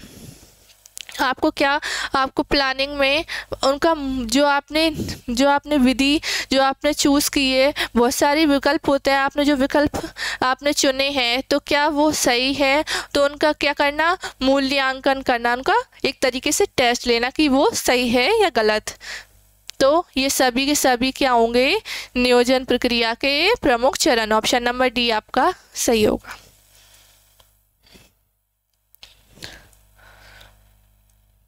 अगला क्वेश्चन देखते हैं, एकल प्रयोग परियोजना की अवधि कितनी होती है? पहले तो एकल प्रयोग परियोजना को समझते हैं क्या होती है। देखिए दो होती हैं ये, एक तो ये फर्स्ट जेई हो गई, दूसरी होती है स्थायी परियोजना। स्थायी परियोजना की अवधि, इसमें क्या होता है, एकल जो प्रयोग परियोजना है उसमें क्या होता है, उसमें कम समय के लिए प्लानिंग की जाती है, मतलब थोड़े ही समय के लिए, फिर वो प्लानिंग जो है उसका लक्ष्य ख़त्म, तो वो प्लानिंग सब कुछ ख़त्म हो जाती है। वो कुछ समय के लिए बनती है, 1 महीने की हो सकती है, हफ्ते की, या फिर ये कभी कभी 1 दिन की भी ये एकल प्रयोग परियोजना हो जाती है। स्थायी परियोजना ये होती है दीर्घकालीन परियोजना, ये लंबे समय के लिए प्लानिंग की जाती है। तो ये क्या, स्थायी प्रयोग परियोजना। तो देखिए इसमें क्या दिया गया है, एकल प्रयोग परियोजना।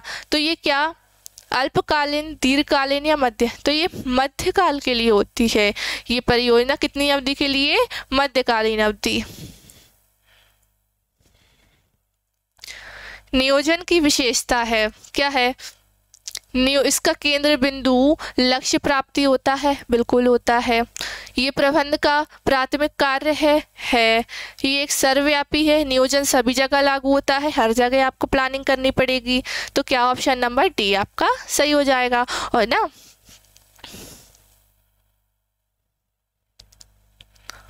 देखिए निम्न में से नियोजन प्रक्रिया का प्रथम चरण होता है, क्या, निम्न में से नियोजन प्रक्रिया का प्रथम चरण बताना है। वैकल्पिक विधियों की पहचान करना है, क्या सबसे पहले यही करते हैं प्लानिंग में, नहीं करते। विकल्पों का मूल्यांकन करना, नहीं। श्रेष्ठ विकल्पों का चुनाव करना, ये सब बाद में होते हैं। उद्देश्य का निर्धारण करना, सबसे पहले आप प्लानिंग में क्या करते हो, एक लक्ष्य, एक गोल डिसाइड करते हो, फिर उसी के लिए आप प्लानिंग करते हो। निम्नलिखित में से कौन सा कथन सही नहीं है, ये कथन दिए गए हैं, हमें से बताना है कि इनमें से कौन सा कथन जो है सत्य नहीं है। नियोजन मूलतः एक चयन प्रक्रिया है। नियोजन प्रबंध का एक प्राथमिक कार्य है। नियोजन मानसिक से ज्यादा शारीरिक कसरत है, या नियोजन भविष्य देखने वाला होता है। जो देखिए कथन सत्य नहीं है वाला बताना है। तो देखिए नियोजन दिख रहा है, अपन अभी देखा था, क्या न्यू प्लानिंग आप करते हो तो क्या उसमें शरीर को कष्ट ज़्यादा पहुंचता है, शरीर की मेहनत ज़्यादा लगती है, दिमाग की लगती है प्लानिंग सोचने में। ये क्या आपको मानसिक प्रक्रिया है, तो दिमाग का इसमें ज़्यादा, ये मानसिक कसरत है। किस तरह की, मानसिक। तो कथन सत्य नहीं है। कौन सा कथन सत्य नहीं है, ऑप्शन नंबर सी कथन सत्य नहीं है। अगला क्वेश्चन, निम्नलिखित में से कौन सी नियोजन की विशेषता नहीं है। ये एक चयनात्मक प्रक्रिया है। प्रबंधकीय क्रियाओं में नियोजन सार्वभौमिक है, या एक गतिशील प्रक्रिया है, या प्रबंध का प्राथमिक कार्य। देखिए प्रबंध का प्राथमिक कार्य है, ये गतिशील भी है। प्रबंधकीय क्रियाओं में नियोजन सार्वभौमिक है, सभी जगह लागू ही होता है। चयनात्मक प्रक्रिया, क्या आप कोई मैनेजमेंट में आप नियोजन को चुनते हो, कि आप नियोजन को आपको ऐच्छिक थोड़ी है, ये करना है, लेना है, प्लानिंग करनी है तो करो वरना मत करो, ऐसा है क्या, नहीं है ना। सबसे पहले प्लानिंग की जरूरत है। तो ये चयनात्मक प्रक्रिया नहीं है, ठीक। अगला क्वेश्चन देखते हैं हम, निम्न में से कौन सा नियोजन का तत्व नहीं है, तत्व या फिर अंग कह लो आप। निम्न में से कौन सा नियोजन का तत्व नहीं है। नीति, प्रमाप, बजट, सूचना। नीतियां बनती हैं, प्रमाप भी होता है, यानी जानकारी कौन सी नीति, आपकी क्रियाएं सही चल रही हैं या नहीं, प्रमाप, मूल्यांकन। बजट भी इसका है। सूचना जो है नियोजन का तत्व नहीं है। तो ऑप्शन नंबर डी। देखिए नियोजन की प्रक्रिया में सर्वश्रेष्ठ विकल्प का चयन किया जाता है। ये कथन कैसा है, सत्य है, असत्य है, या फिर थोड़ा बहुत आंशिक सत्य, या फिर आंशिक असत्य है। नियोजन प्रक्रिया में आप ऐसी प्रक्रिया ऐसे विकल्प का चयन नहीं करते हो जो कि आपको गलत लग रहा हो। आप एक सर्वश्रेष्ठ विकल्प का जो है चयन करते हो। तो क्या सत्य होगा, तो क्या ये सत्य है, ऑप्शन नंबर ए। निम्नलिखित में से कौन सा नियोजन का लाभ नहीं है। निम्नलिखित में से कौन सा नियोजन का लाभ या गुण नहीं है। कार्य नियंत्रण में सहायक, खर्चीली प्रक्रिया, भावी अनिश्चितता का सामना करने में सहायक, या राष्ट्र निर्माण में सहायक। ये सभी में आपको लाभ तो दिख रहा है, साथ में एक आपको हानि भी दिख रही होगी। इसके मतलब जो इसकी गुण बता रहा है, देखिए कार्य नियंत्रण में सहायक, ये गुण बता रहा है। ये क्या खर्चीली प्रक्रिया जो है, ये खर्चीली बहुत है, ये बेकार बता रहा है, ये किसको, नियोजन को। तो क्या खर्चीली प्रक्रिया, ये क्या, ये तो इसकी हानि, कठिनाइयाँ है ना, आलोचनाएं हो गई ये तो। Option number B. नियोजन की सीमाओं को दूर करने का सुझाव है। नियोजन की जो सीमाएं हैं उनको दूर करने के लिए सुझाव देखते हैं अपन। नियोजन मितव्ययी होना चाहिए या फिर प्रभावशाली नियोजन के लिए लोचशीलता होना जरूरी है, या नियोजन के उद्देश्य पूर्णतया स्पष्ट व सारगर्भित होना चाहिए, या फिर सभी। देखिए नियोजन जो है, जो उसकी सीमाएं हैं, जो कठिनाइयां हैं, कठिनाइयां आती हैं, उनको दूर करने के लिए सुझाव देखिए। नियोजन जो है ज़्यादा खर्चीला नहीं होना चाहिए, मितव्ययी होना चाहिए, ठीक।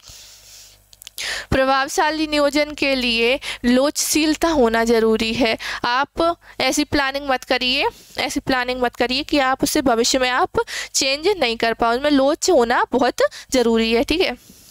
नियोजन के उद्देश्य पूर्णतया स्पष्ट व सारगर्भित होना चाहिए। जो आप लक्ष्य बनाओ वो कैसे होना चाहिए, पूर्णतया स्पष्ट, कि आपको उनको प्राप्त करने में जो है आसानी हो। तो सभी के सभी क्या है, सीमाओं को दूर करने के लिए सुझाव हैं।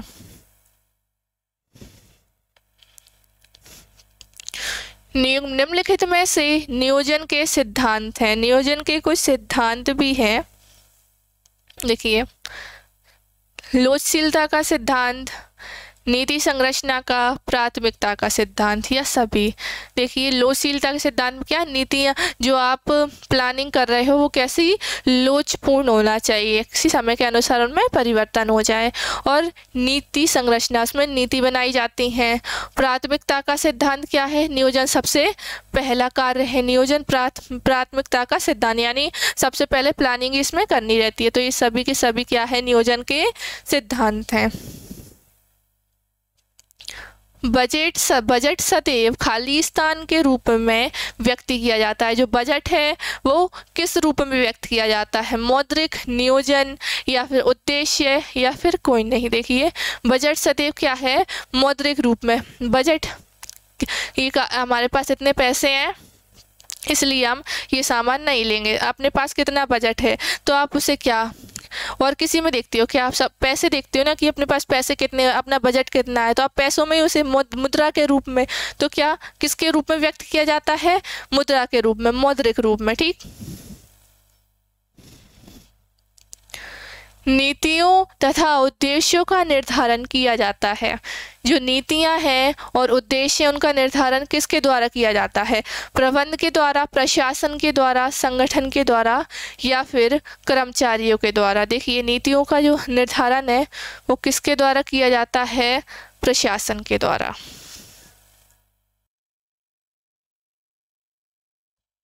देखिए उच्च स्तरीय प्रबंधक नियोजन पर अपने समय का भाग व्यय करता है।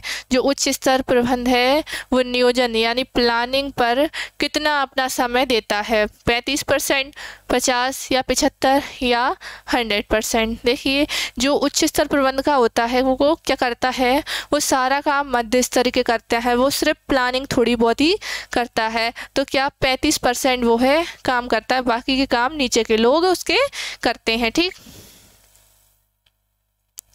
भारत में प्रबंध है आवश्यक, अनावश्यक दोनों, या कोई नहीं। आप खुद सोचिए भारत में क्या जरूरी होना चाहिए ना, प्रबंध की ज़रूरत होना चाहिए, नहीं होना चाहिए। तो भारत में प्रबंध क्या है, जरूरी है, आवश्यक है, आवश्यक है।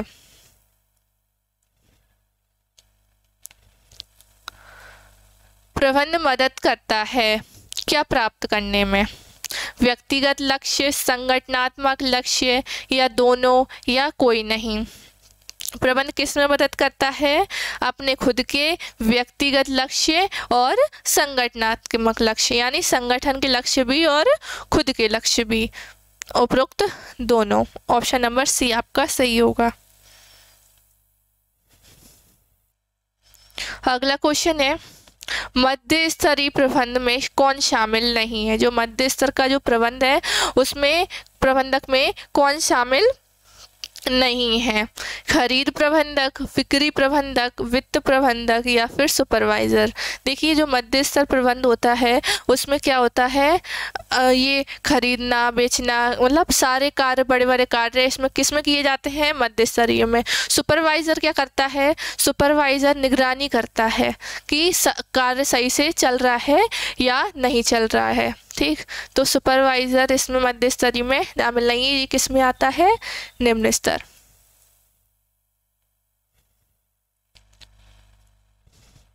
अगला क्वेश्चन देखते हैं। वह प्रबंध व्यक्तियों का विकास है ना कि वस्तुओं का निर्देशन। यह प्रबंध क्या है, व्यक्तियों का विकास है ना कि क्या है, वस्तुओं का निर्देशन। ये बात किसने कही है, टेरी, फ्योल, एप्ले या डेविस ने। तो देखिए ये बात किसने कही है, एप्ले, लॉरेंस है एप्ले ने ये बात कही है, ये परिभाषा दी है। अगला क्वेश्चन देखते हैं। निम्न में से कौन सा प्रबंध का कार्य नहीं है, नियोजन, लेखांकन, संगठन या समन्वय। देखिए ऑप्शन है नियोजन, लेखांकन, संगठन या समन्वय। निम्न में से कौन सा प्रबंध का कार्य नहीं है, नियोजन प्रबंध का कार्य है, लेखांकन भी है, लेखांकन नहीं है, सॉरी, प्रबंध का कार्य क्या है, लेखांकन है, नहीं है। क्या है, प्लानिंग, संगठन और समन्वय, ये क्या है, प्रबंध के कार्य हैं। अगला क्वेश्चन, निम्न में से कौन सा प्रबंध का स्तर नहीं है, कौन सा स्तर नहीं है। देखिए मुख्य, मध्य, निम्न या उच्च स्तर, ये तीनों जो है प्रबंध के स्तर हैं और मुख्य स्तर क्या है, प्रबंध का स्तर नहीं है। देखिए किसके अनुसार प्रबंध परिवर्तनशील पर्यावरण में सीमित संसाधनों का कुशलतापूर्वक प्रयोग या उपयोग करते हुए संगठन के उद्देश्यों का प्रभावी ढंग से प्राप्त करने के लिए दूसरों से मिलकर व उनके माध्यम से कार्य करने की प्रक्रिया है। ये परिभाषा है, ये परिभाषा किसने दी है हमें बताना है, F.W. टेलर ने दी है या फिर फ्योल ने या पीटर ने या क्रीटनर ने। तो देखिए ये परिभाषा जो है, ये परिभाषा किसने दी थी, क्रीटनर ने। किसने, क्रीटनर एक वैज्ञानिक, उसने ये परिभाषा दी थी। प्रबंध की सामाजिक उत्तरदायित्व की भावना क्या है, क्या समाज के प्रति उत्तरदायित्व, क्या समाज के हित में या फिर मात्र आडंबर है या फिर व्यवसाय एवं समाज दोनों के लिए हितकर में है या कोई नहीं। देखिए अब व्यवसाय कर रहे हैं, क्यों, व्यवसाय तो हो गई, समाज में व्यवसाय के हित में भी है और समाज के हित में भी है।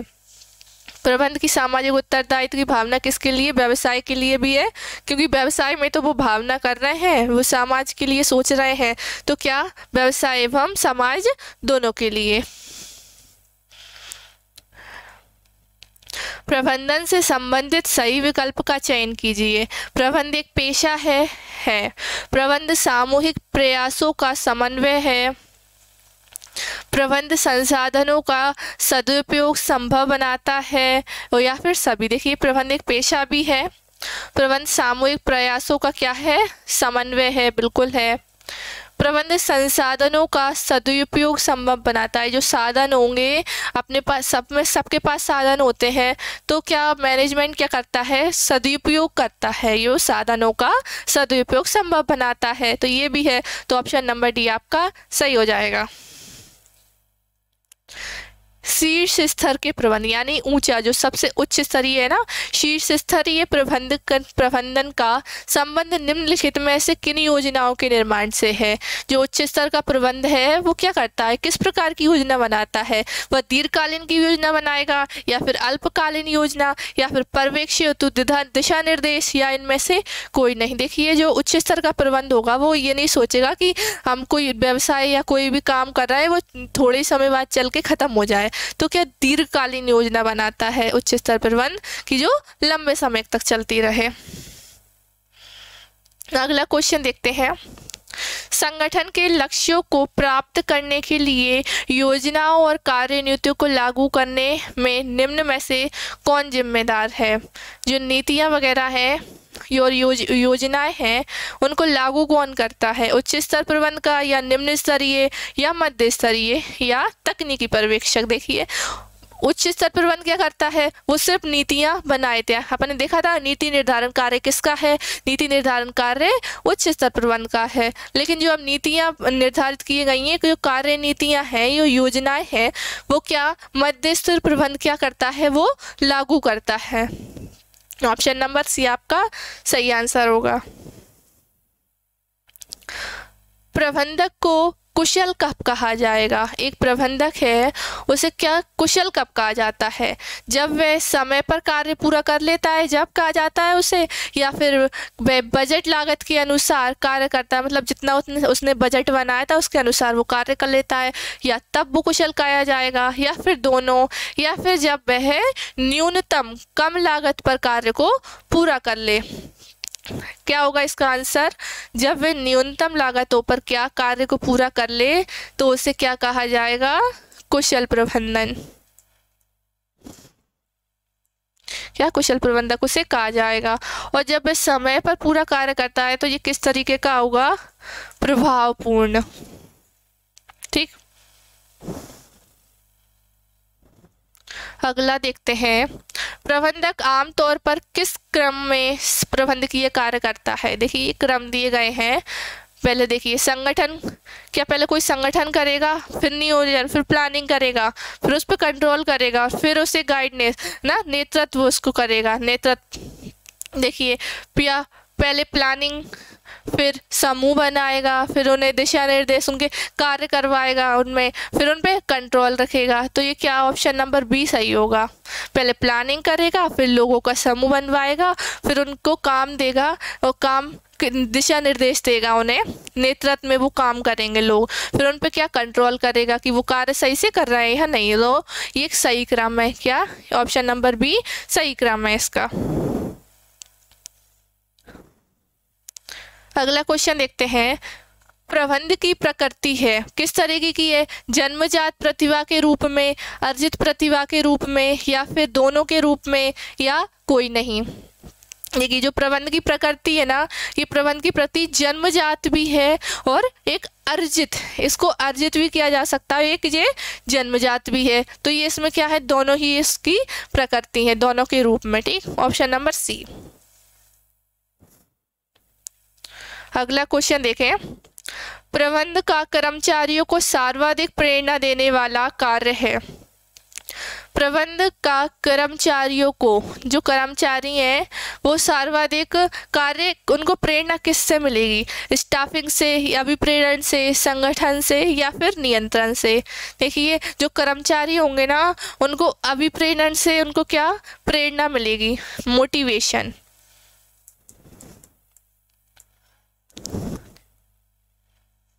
देखिए आप जब पढ़ाई करते हो आप डिमोटिवेट हो जाते हो तो आप क्या मोटिवेशन सॉन्ग सुन लेते हो या कुछ भी आप मोटिवेशन स्पीच वगैरह कोई वीडियो देख लेते हो तो आपसे क्या पढ़ाई अच्छे से हो जाती है, मोटिवेशन आप हो जाते हो, मोटिवेट हो जाते हो, तो मोटिवेट मिल जाता है आपकी पढ़ाई के लिए। तो अब कुछ कर्मचारी हैं जो उनको वो भी तो कभी ना कभी आलस आ जाता होगा उनमें।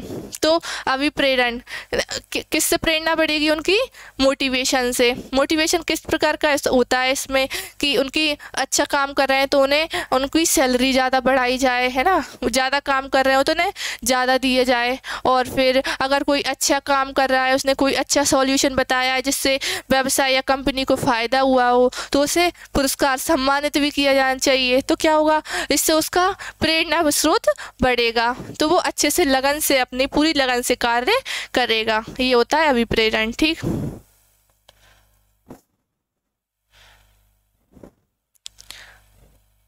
समन्वय स्थापित किया जाता है किसके द्वारा? उच्च स्तर के द्वारा, मध्य स्तरीय प्रबंधन के द्वारा, या फिर निम्न स्तर के द्वारा, या किसी के द्वारा नहीं। जो समन्वय होता है वो उच्च स्तर के द्वारा किया जाता है, उच्च स्तर प्रबंधन, क्योंकि बड़ा हेड वही है उच्च स्तर प्रबंधन। समन्वय क्या करता है? समन्वय स्थापित उसी के द्वारा किया जाता है। समन्वय है कैसा, आवश्यक है, अनावश्यक है, या फिर ऐच्छिक है, या फिर समय की बर्बादी, बताइए। देखिए समन्वय जो है वो क्या है, आवश्यक है। प्रबंध का क्या सार क्या है, समन्वय ही है। तो आवश्यक प्रबंध का क्या है, प्रबंध का सार क्या है, ये समन्वय। तो ये आवश्यक ही होगा, ऐच्छिक नहीं होगा, या अनावश्यक नहीं, या ये समय की बर्बादी नहीं है। प्रबंध की सफलता का प्राथमिक तत्व क्या पूछा गया है, प्राथमिक तत्व किसी व्यवसाय या किसी प्रबंध मैनेजमेंट की सफलता का प्राथमिक तत्व या आधार क्या होगा, संतुष्ट कर्मचारी, अत्यधिक पूंजी, बड़ा बाजार, या अधिकतम उत्पादन। देखिए सबसे पहले कोई भी मैनेजमेंट करने के लिए आपको अत्यधिक पूंजी की जरूरत पड़ेगी, किसकी, अत्यधिक पूंजी की। ऑप्शन नंबर बी आपका सही होगा। क्यों, कोई व्यवसाय आप करते हो फ्री में कर लोगे क्या, कोई व्यवसाय फ्री में नहीं होता। आप सबसे पहले क्या, पूंजी की, आपको पैसे की जरूरत सबसे पहले आपको पड़ेगी। प्राथमिक तत्व क्या है, अत्यधिक पूंजी।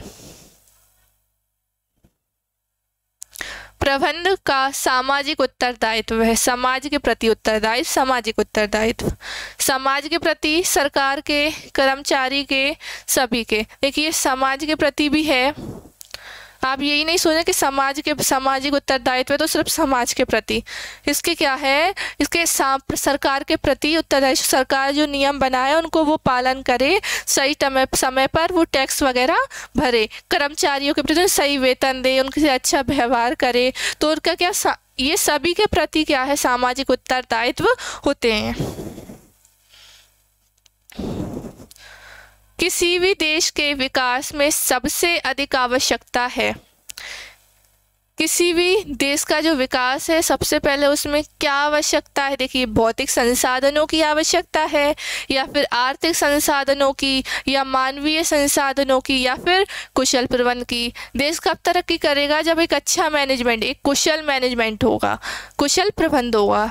तो ऑप्शन नंबर डी आपका सही होगा, ये कुशल प्रबंध की भारत में जरूरत है, देश में। देखिए अगला क्वेश्चन क्या कहता है, नव प्रवर्तन प्रबंध का एक कार्य है, नव प्रवर्तन, नवाचार प्रबंध का एक कार्य है, सहायक, आवश्यक, ऐच्छिक, या इनमें से कोई नहीं। कैसा होगा, ऐच्छिक कार्य है नव प्रवर्तन। आपको नवाचार लाना है, आपको नई नई मशीन, नए नए तरीके जो आजकल चल रहे हैं वो चीज़ें आपको लाना है, व्यवसाय में नहीं लाना, ये आपके ऊपर डिपेंड है, लाना है तो लाओ वरना मत लाओ, ये ऐच्छिक है, आपके ऊपर डिपेंड करता है। ये प्रबंध के सिद्धांत नहीं है, कैसे नहीं है, सार्वभौमिक, लोचपूर्ण, संपूर्ण, व्यवहारिक। प्रबंध के सिद्धांत जो है सभी जगह लागू हो सकते हैं, लोचपूर्ण, इनमें समय के अनुसार परिवर्तन भी होता है, व्यवहारिक होते हैं, पर ये क्या है, संपूर्ण नहीं होते। क्या प्रबंध के सिद्धांत लगा दिए और व्यवसाय उनके हिसाब से चलता रहेगा, ऐसा नहीं है। प्रबंध के सिद्धांत जो है ठीक है सभी जगह लागू हो जाते हैं, पर क्या है, ये संपूर्ण नहीं होते हैं। तो ये क्या, ऑप्शन नंबर सी आपका सही होगा।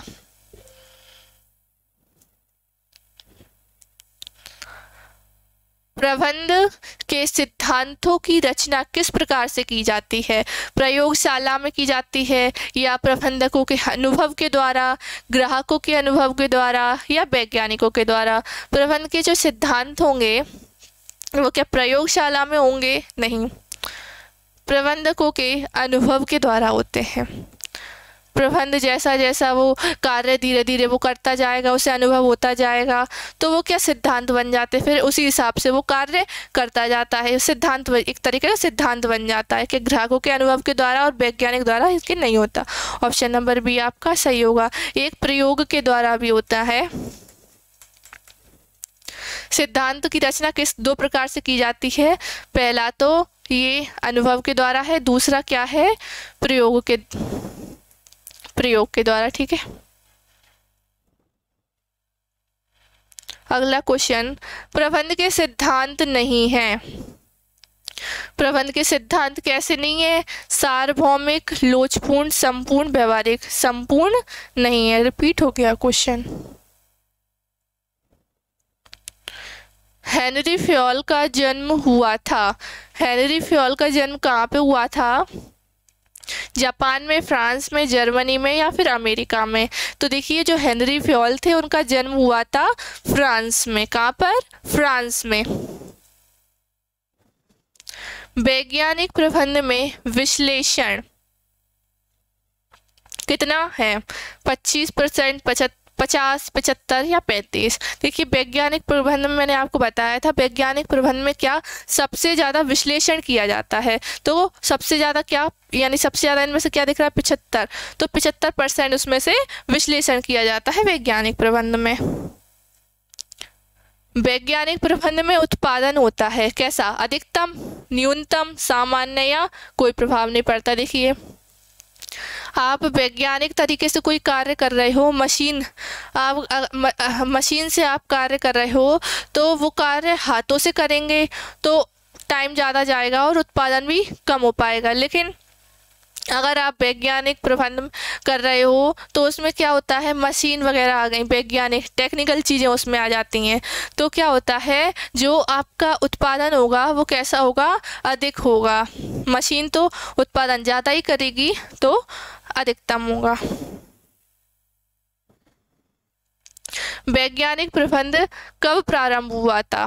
1913, 1832, 1903 या फिर 1923 में? देखिए जो वैज्ञानिक प्रबंध है वो कब प्रारंभ हुआ था? 1913 में। जनक कौन कहे जाते हैं? FW Taylor. ठीक है।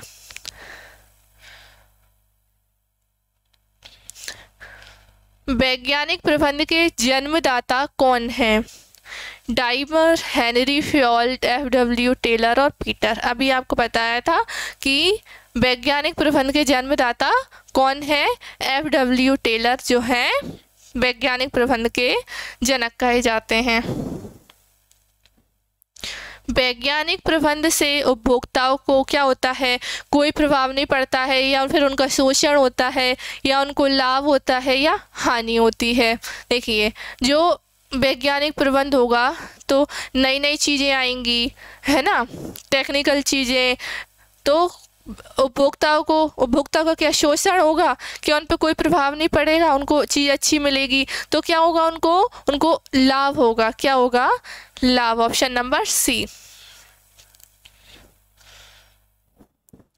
हेनरी फ्योल खालिस्तान थे। हेनरी फ्योल कौन थे? वैज्ञानिक, लेखपाल या फिर खनन इंजीनियर या उत्पादन इंजीनियर? देखिए हेनरी फ्योल जो थे, हेनरी फ्योल एक खनन इंजीनियर थे। कौन थे? खनन इंजीनियर। ठीक है। मानसिक कार्य से क्या होता है? मानसिक कार्य से क्या होता है? आपको थकान होती है या भूख लगती है? थकान नहीं होती या कोई नहीं। जब आप पढ़ाई करते हो तो आप भले शरीर की ताकत नहीं लगा रहे हो उसमें, सिर्फ आप बैठे हो, आप दिमाग से आप पढ़ते हो, किसी भी चीज़ को याद करते हो, तो क्या आपको थकान होने लगती है अपने आप ही? मानसिक कार्य से क्या होता है? आपको थकान होती है, पढ़ते पढ़ते भी आप थक जाते हो। क्या होती है? थकान होती है। वैज्ञानिक प्रबंध मालिकों के खालिस्तान में है। वैज्ञानिक प्रबंध जो है वो मालिकों के, बताइए, हित में, पक्ष में, विपक्ष में या फिर हित व पक्ष दोनों में? देखिए वैज्ञानिक प्रबंध क्या है? जो मालिकों के हित व पक्ष दोनों में होता है। क्या? हित और पक्ष दोनों में होता है मालिकों के। आपसी सहयोग से की जाने वाली क्रियाएं वैज्ञानिक प्रबंध के किस सिद्धांत को दर्शाती हैं? क्या आपसी सहयोग से की जाने वाली क्रियाएं बताना है हमें। नियोजन की तर्थवाद या सहयोग ना कि व्यक्तिवाद, मित्रता की ना कि मतभेद, या इनमें से कोई नहीं। ये सिद्धांत देखिए किस सिद्धांत को दर्शा रहा है, ये दर्शा रहा है सहयोग ना कि व्यक्तिवाद, यानी अपने को अकेले को नहीं देखना है, व्यक्तिगत हित के बारे में नहीं सोचना है, सहयोग की भावना इसमें दी गई है। तो F.W. टेलर ने सिद्धांत दिए थे, वही सिद्धांत है ये, क्या, सहयोग ना कि व्यक्तिवाद। जनरल एंड इंडस्ट्रियल मैनेजमेंट पुस्तक किस व्यक्ति से संबंधित है? Edwin M Robbins, Henry Fayol, F.W. Taylor या फिर पीटर। देखिए ये जो जनरल एंड इंडस्ट्रियल मैनेजमेंट पुस्तक है ये किसने लिखी थी? ये थी हेनरी फ्योल की। किसकी थी ये? हेनरी फ्योल की, जो कि एक फ्रांसीसी थे, फ्रांस में इनका जन्म हुआ था। तो हेनरी फ्योल ने ये इसमें क्या बताया था? 14 सिद्धांत हमने पढ़ लिए हैं हमारी क्लास में। 14 सिद्धांत इनने बताए थे कि किस प्रकार से मैनेजमेंट करना चाहिए। समय अध्ययन करते समय उपयोग किया जाता है। जब समय अध्ययन किया जाता है, कोई कार्य कोई कितना काम कर रहा है, तो आप किस तरीके से उसे देखोगे?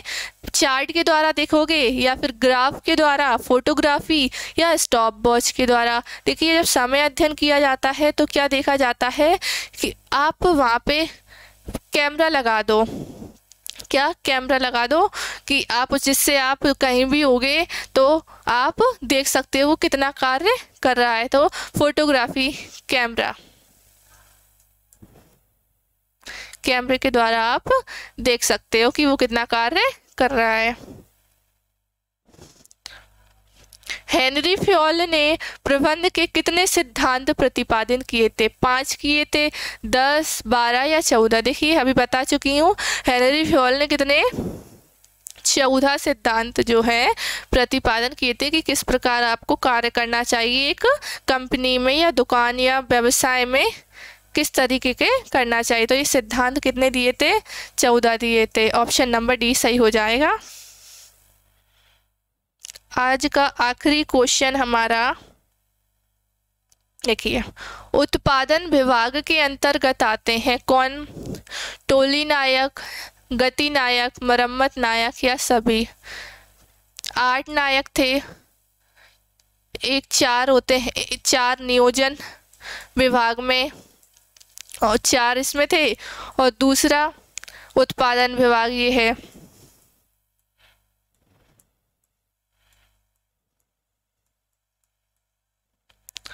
इसमें 4 थे, टोटल 8 नायक थे। तो उत्पादन विभाग के अंतर्गत क्या टोली नायक भी आता है, गति नायक, मरम्मत नायक, ये सभी आते हैं। तो यानी ऑप्शन नंबर डी आपका सही हो जाएगा। एक और होता है इसमें, वो होता है निरीक्षण नायक, वो सब कार्य देखता है, परखता है। देखिए आज हमने पूरे 100 क्वेश्चंस देखे हैं।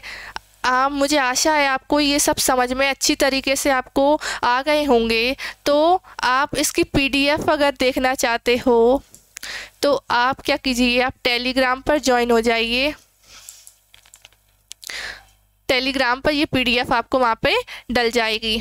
वीडियो अगर पसंद आई हो तो लाइक कीजिए और ज़्यादा से ज़्यादा शेयर कीजिए, सब्सक्राइब कीजिए हमारे चैनल को। मिलते हैं हम अपनी अगली क्लास में, बने रहे हमारे साथ।